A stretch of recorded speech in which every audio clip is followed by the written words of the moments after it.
Something else that we run into sometimes when we're dealing with running SQL queries is getting duplicate results. For example, let's say I wanted to figure out how many different types of forms of government there are in the world.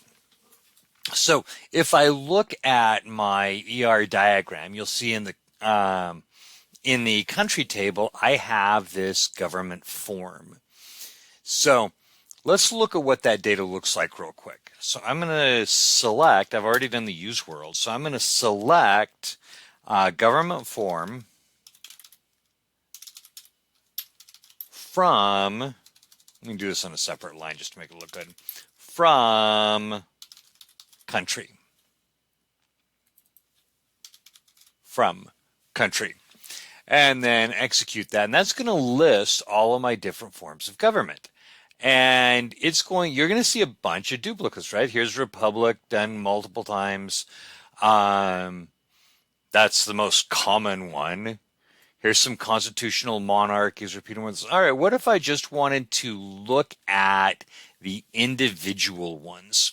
So for that, I have another operator I can use. It's select distinct. And what happens when I run the select distinct is it will only give me each of these values the first time it appears. So it eliminates all duplicates. So if I execute this, now we're going to see a much smaller group.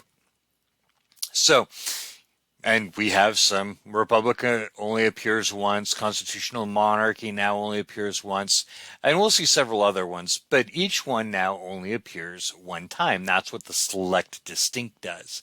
Now, let's say I wanted to combine that with my aggregate function, and I wanted to count the number of forms of government.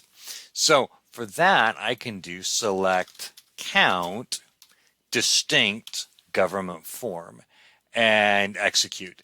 And that will tell me there are 35 distinct forms of government identified in the world in this particular database.